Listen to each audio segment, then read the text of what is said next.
Hi, நம்ம பார்த்துட்ருக்குது எங்களோட நவாமரம். ஒரு காற்றும் மழையும் வந்துச்சு. வாதெல்லாம் தனியாக இருந்த வாதெல்லாம் உடஞ்சி விழுந்துருச்சு.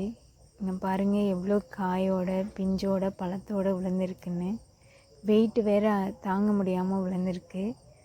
நிறைய காய் விட்டுருந்தது, பிஞ்சு இருந்தது, பழம் இருந்தது, எல்லாமே கீழே கொட்டிடுச்சு. வாதே உடஞ்சிருச்சு சுத்தமாக ஒரு சைடு ஃபுல்லாக. எங்கள் வீட்டு ஹாஸ்பிட்டாஸ் மேலே இருந்த வாது மட்டும்தான் இருக்குது பத்திரமா. இது உச்சியில் இருக்க வாது. இதுலெல்லாம் பழமே பிடுங்க முடியாது எங்களால். இங்கே பாருங்கள் எப்படி கொத்தாக உடஞ்சி இந்த பைப் லைனில் விழுந்திருக்குன்னு. அந்த பழம் ஒன்று ஒன்றும் ரொம்ப பெருசாக இருக்கும். இது ஹாஸ்பிட்டாஸ் மேலே இருக்க வாதுங்க. அதனால் காற்றடிச்சாலும் உடையாமல் இருக்குங்க.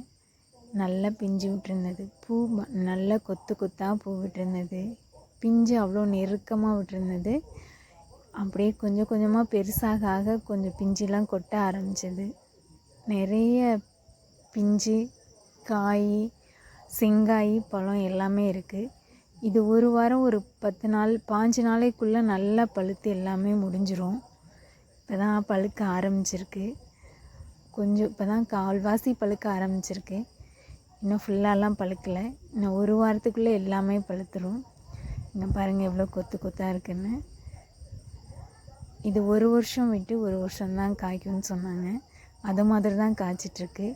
நாங்கள் இந்த கன்று வச்சு 8 வருஷம் கழிச்சு தான் காய்க்கவே ஆரம்பித்தது. நாங்கள் காய்க்கவே இல்லைன்னு வெட்டிடலான்னு நினச்சிட்ருந்தோம்.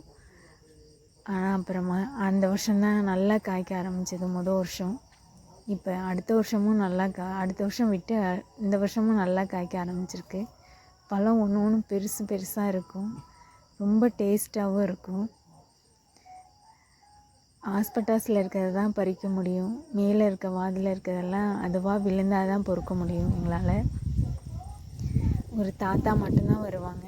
அவங்க தான் மேலே ஏறி அந்த வாதில் இருக்கிறது ஹாஸ்பிட்டாஸில் இருக்கிறதெல்லாம் பறிப்பாங்க. தனியாக இருக்க வாதில் யாருமே பறிக்க மாட்டோம். அது வெயிட்டு தாங்காதுங்கிறதுனால அந்த வாதில் நாங்கள் யாருமே ஏற மாட்டாங்க. ஹாஸ்பிட்டாஸில் ஏறியே எங்களுக்கு தேவையான காய், பழம் எல்லாத்தையும் பறிச்சுக்குவோம். இன்னும் பாருங்களேன் எவ்வளோ காய் இருக்குது, பிஞ்சு இருக்குன்னு.